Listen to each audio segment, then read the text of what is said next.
Hello, this is Tony Curzon Price with part 3 of my conversation with Antony Lerman, recorded in December 2012 at the British Library, hence the background noise, which I am afraid is occasionally intrusive. This is the third and final part. Parts 1 and 2 you can find on Open Democracy. The final part focuses on the politics of an idea. How a particular interpretation of anti-Semitism and its relation to Zionism came to work its way through institutions in order to try to win an argument. So it's time to bite this bullet. Bite the bullet of the final piece of this, which is, in a sense, the last 10 years for you. In which what the story that you tell is a story. It's a terrible story. It's a story of being hounded out of a job at the center of Jewish thinking, Jewish life in the UK, and you're hounded out of it really around this question of what is the right relationship to have towards Israel. The details of the story are you start making. You're the director of the Institute of Jewish Policy Research, and which is a leading think tank, the leading think tank. You're interested in pursuing the sorts of questions which we've been talking about. You become director in 2004, I became the director for the second time in 2006. 2006. And at the same time, you're making pronouncements about universal values, about human rights, about the importance of understanding the Palestinian narrative, and that's something which sections of the British Jewish community find really impossible to bear. They find it unbearable. Why is it quite so impossible for them to take? While you answer that, let me find a few of the quotes, which are really terrifying quotes. I think it comes back to what I was saying before, essentially, and that is that it is this notion of the person who you one time saw as at the heart of your family, and with whom you identified with, and whom you thought identified completely with you, who suddenly, or to the others, suddenly appears to have developed views which are threatening to that family and threatening to that solidarity, that is the person who's far more dangerous to you than someone standing outside in the street and shouting at you, and even maybe occasionally breaking your windows. So it was the fact that I was an insider. It was the fact that I didn't personally have influence, but the Institute did have influence within the Jewish community in terms of the research it had done, and also to some degree, in government circles and in European circles, the voice of the Institute of Jewish Policy Research was listened to.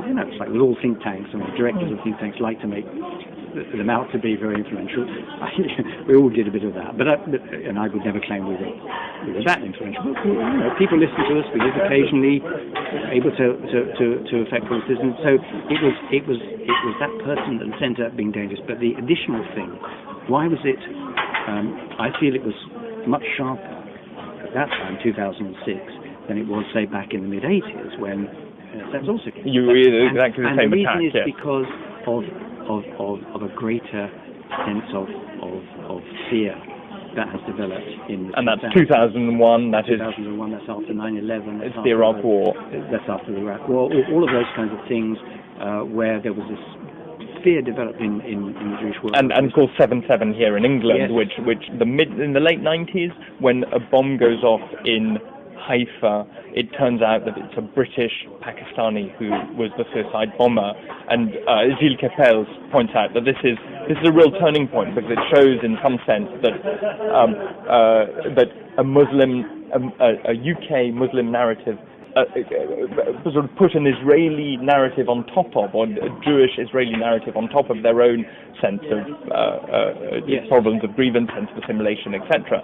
And that becomes so 7/7 presumably is also a very important thing. Yes, 7/7. I think in a sense 7/7 already was feeding into an already existing and developing fear of what the Muslim community in Britain meant to Jews, which really I think goes back really to 9/11, and though of course that happened over there before, nevertheless there was a feeling and was interpreted by many Jewish organizations and Jewish leaders that yes, this was an attack on America, but it was also an attack on Israel, an attack on Jews, because of course there is an outside, of course, very strong anti-Israeli, anti-Jewish, anti-Jewish rhetoric, and yes, one of the things that again, I felt, I was the victim of was this growing fear of Muslims, which for some people was targeted, some Jewish leaders, specifically at Islamists or at Salafists or at the extremist Majah Harun, those kinds of organizations. But sadly, among certain Jewish leaders, much more of a general feeling about Islam and a general feeling about Muslims that, well, they'll never be our friends, because they've come from elsewhere, and look at what's happened, and all that sort of thing, that they are a threat to us. So there was a much greater feeling of a community under threat. And again, I describe in the book that the people who became the leaders of Jewish life in Britain after 2001 were some of the people who in the 1990s, in the period of growing multiculturalism and feeling that Jews are becoming more comfortable, people who sort of slipped into the background because their view of Jews as a people who always stands alone seemed to be of no significance anymore. In the 2000s, they came back with a vengeance because they were able to say, well, see, we were right after all. This multiculturalism hasn't done us any good. It's just brought in more people who are threats to us, and we've now got to be much tougher about these sorts of issues. So, so it's that atmosphere of Israel increasingly under threat, of Jews increasingly under threat, that I described. And I never felt it was. I would like to say, I never felt it was, Antony Lerman as me as a sort of person against, but I was a symbol. It could have been anyone. So essentially, what happens in the early 2000s with 9/11, with the rise of Al Qaeda, is this real divide? I mean, it's a real dividing line amongst people amongst, in a sense, universalists. There are two views then of universalism. On the one hand, you and the organisation which you speak for, possibly sign a letter with, Independent Jewish Voices, go for, reinforce the notion that what's really important. You fall back on reinforcing the notion of the importance and primacy of human rights, and of really emphasising a dialogue of human rights. There's another view of a sort of muscular universalism, which says, well, we've really, this really is this is the most terrible threat to Western values, and therefore we must attack it without particular regard to the openness that a human rights perspective would suggest. And let me just read a few of the reactions. I mean, firstly, there's the Melanie Phillips description of Independent Jewish Voices as Jews for genocide, the British arm of the pincer of Jewish destruction. So this is her view of what going soft on Islam, what she sees as being going soft on Islam, represents. It's Jews for genocide. And then you quote an email that from Sidney Bricketoe, in which he comments on Melanie Phillips' use of that word. And says, what is it that moves them being people like Tony Lerman and Independent Jewish Voices? Cowardice, a need to be loved by the Gentiles, alienation, an assimilation of anti-Semitic attitudes, could these Jews be suffering from self-hating pathology? But for whatever reason, they need to be utterly condemned because they've acted in a manner to deserve the biblical punishment of being cut off from their people because they have chosen to do this themselves. Incredible. So it is utterly astonishing, isn't it? That so you what it turns out is that you, as director of a think tank, extremely deeply involved in many aspects of research about Jewish life and policy, you find yourself being you eventually end up in a position where you feel that you can't continue in that position. You're the power of those who take this muscular view of what reaction to fundamentalisms ought to be, effectively hand you out. Yes, I mean that's the way I felt about it. I mean, I stress I did at the end resign of my own accord, but it got to the stage of this fissure that you're describing, especially because these were people. I mean, this happens to be somebody, this city Rifter, who you refer to as a liberal rabbi, somebody I actually used to be quite close to, and we worked together. He was always seen actually as a critic of certain developments in mainstream Judaism. He was a difficult person in some ways, but not everyone wasn't everyone's favourite person. But I actually get along with people rather well mostly, and I got along. And that kind of thing shocked me. Someone who knew me.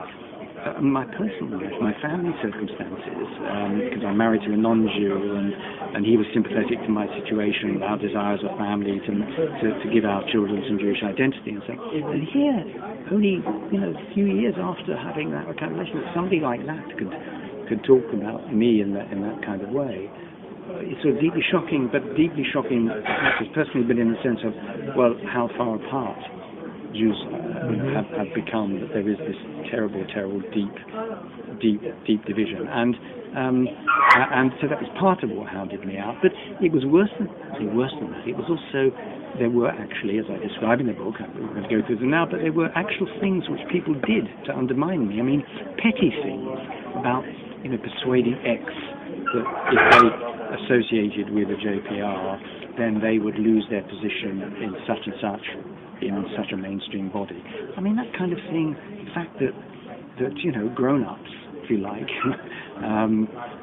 running what are supposed to be respectable organizations, which they want the outside world to respect, can indulge in that sort of petty behind-the-scenes undermining, was, again, just made me feel that I was banging my head against a brick wall, and whereas we were still doing very good work at this think tank, it wasn't being listened to anymore because I had become the story, and whenever we produced anything, it was, well, we won't listen to what JPR does because it's that Antony Lerman who's heading it, and therefore we don't want to have anything to do with it. So it was a mixture of these very upsetting and shocking attitudes, but actual things that were being done, to actually undermine the work that we were doing. And of course, I mean, this in a way is one of the fascinating aspects of the book, which is that which is the politics of an idea. It's the politics of an ideology, and you go through in extreme detail how an agenda is formed, how particular, that actually, Clausewitz says that war is the continuation of politics, and politics is definitely the continuation of war here. That there is war in the world of meaning over what meaning is going to be ascribed to terms like Zionism, terms like anti-Semitism, etc. And the fight is not a fight in the world of ideas. The fight is a fight of institutions, of people. You describe this moment which has been extraordinarily hurtful of an editorial in the Jewish Chronicle. A very editorial extremely critical of you, and then next to it a cartoon that seems to represent you from the back with the Star of David and a swastika written on top of the star. I mean, this extraordinary personal attack, extraordinarily personal attack. I mean, these are things which is not meant to be what the world of ideas is about, is it? We're meant to be able to have arguments and discussions. Well, we are, and indeed it is a fundamental element of Jewish tradition and of Jewish teaching, that you can have very, very strong arguments about difference, but still do it in a civil way. And what was shown in my case, and it's affected other people as well, that people didn't want to have a war over ideas. They wanted to have a war in which certain ideas just couldn't be expressed. Right now, they never, I never claimed that these people had the power to censor, to actually stop people. I mean, nobody has actually stopped me from speaking, or other people. But the fact is, they would rather people didn't speak. They would rather there not be discussions about these things. Just take now, the arguments that are going on about boycott, divestment, and sanctions against Israel. So the position is fundamentally today of the Jewish Leadership Council and the Board of Deputies and the establishment organization, the Jewish community, is that we shouldn't talk about these things openly in respectable organizations in the Jewish community. So there's this London Jewish Cultural Centre, which has a wonderful program of a very wide range of activities where all kinds of things are discussed. They are planning to hold a meeting to discuss boycott, divestment, sanctions, different views about the views of the Jewish leadership organizations. They shouldn't be doing it. Shouldn't raise. So it's that terrible sense of a war which is actually trying to prevent people from speaking. Whereas we should be able to have a war, we should be able to have very strong, very passionate arguments with each other about Zionism, about anti-Semitism, about the direction in which Israel is going, and those kinds of things. And that is still the default position of the Jewish world, even though it's become some of the establishment organizations and the pro-Israelists have become a bit more sophisticated, if I can put it that way, in the way they are putting over their the hardline message on this. Nonetheless, the fundamentalist thing is this is a line. You will not. There's a huge irony in the fact that a lot of this is motivated. A lot of the muscular reaction is motivated by a sense that what's really important, one has to really terribly important to preserve the Enlightenment, and that Islamic fundamentalism is an assault on the Enlightenment, and that because it's an assault on the fundamental foundations of the Enlightenment, we therefore have to use any means in order to reject silence, etc., without the simple thought that one of the tenets of the Enlightenment is that actually debate and discussion is what should be advancing human affairs, rather than this absolute instrumentalization of every thought, every meaning, every idea to some particular end. Again, it seems to me, coming back to that Martin Buber quote, this is exactly the point at which he thought that a nationalism would take us, which is that you take out the real meanings of things and you instrumentalize and make them and make them directed towards a particular outcome, a particular end. Where are we now with that? I mean, so where do you describe this bruising last 7-8 years of that you went through in this great in what looks like a war, as you described it. Where is it now? Well, it's still there. I mean, I feel. Some people describe me. One or two people have said this about the book. I personally don't think so, and I know a lot of people who agree with this. They think that I'm very bitter, and bitterness comes out in the book. I certainly don't feel bitter, I have to say, and I would like to feel that a balanced judgment is that I'm not bitter. Yes, I'm angry. I was hurt, but I certainly since I came out of organised Jewish life in 2009, I haven't been sitting in my study, great bitterness. I wrote this book to explain what happened to me, to understand it for myself, and so on.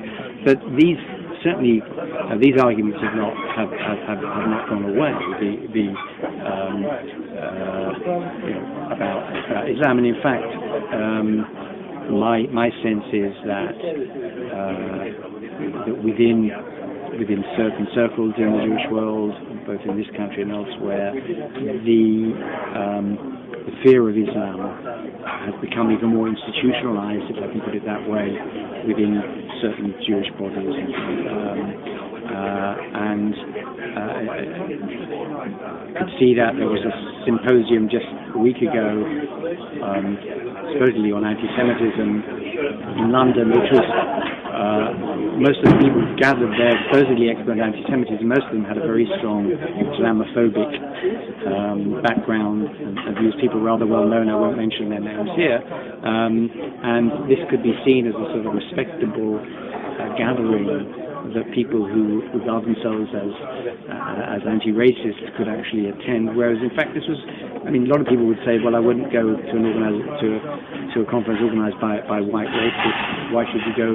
So therefore, why should you go along to an event on anti-Semitism, which was organised by, in effect, Jewish racists, because there are people who are Islamophobic? That seems to me a form of racism. So this is still a very serious issue and very serious problem within the Jewish world. And I don't see, unfortunately, that changing, both because of developments in the Jewish world and in Israel, but also in terms of the wider society. I mean, your sense is, my sense is that that if anything,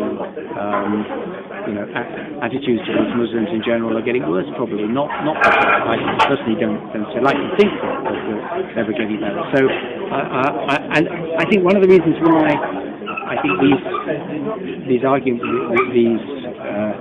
this kind of war, if you like, is going to continue, or these bitter divisions, is because some of the things that I try and point out in my book, I mean, this behaviour of the way organisations behave to me as an individual, or behave to a person, to a human being, I think it's fundamentally unacceptable in terms of ethics and morality for any community, and particularly for a Jewish community that likes to feel. It doesn't, I'm not saying, Jews certainly shouldn't feel superior to others, and I think the general feeling is not that Judaism is a superior religion, it's a religion that is very demanding. But the reason it's very demanding means that it also demands high ethical and moral standards. And I think what I described happened to me in the book was not the high ethical and moral standards that really Jews would like to see themselves. Now, I haven't, my sense of the way the establishment has reacted to my book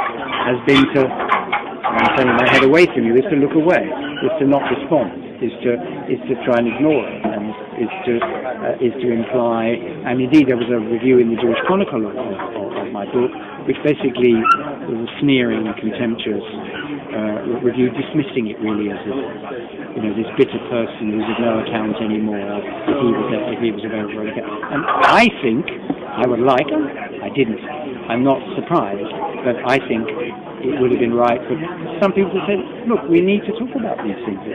Is he right? Did this happen? If it happened, is this the way we should be? And I don't get with any sense that has happened. And you talk in the book about the way in which within Israel after 1948 and presumably before the 1980s, there was a sense in which it was completely possible for people like Martin Buber as peacemakers to talk as peacemakers. They might not have had influence, etc., but nevertheless there was a respectful conversation with people who thought that the Jewish state should develop on a different model. Indeed, more than just people in a sense. It was Ben Gurion himself, as it were, the founding father of the state, the person who emerged as the strongest leader, who was, obviously, he was a Zionist through and through. He didn't like the anti-Zionists. He didn't like Buber and these other people, but he, as research has shown, quite clearly was ready to continue a dialogue with these people. They were still part of the family. They were still part of the discourse. Yes, he argued against them, but he didn't say we shouldn't talk to them. There were people around who didn't want them to be part of the national family. But he said yes, they should be. We should speak to them. We should continue a dialogue with them. That we don't get that view today. But people, in a sense, who are in that same position as Ben Gurion, in a position of leadership, are more likely to say, no, we don't want to talk to these people. Right? We shouldn't hear what they have to say. As I say, they do go about it in a more sophisticated way than simply saying no. But that, I think, and there's a lot to criticize Ben Gurion for, but I think in that sense, in terms of the Jewish value of debate and discussion, however strongly you disagree with people, that's a tradition that he wanted to continue, which I don't feel that today Jewish leadership here and elsewhere is ready to want to continue. Tony, thank you very much. It's been really fascinating. Let's hope that debate and discussion does return to these topics one day. Thank you very much, Tony, and I would like to thank you also for such a wonderful close reading of my book. It's really wonderful to discuss it with someone who seems to me read it so thoroughly and understood it so well. So it's been very enjoyable to listen. You can cut that bit if you like.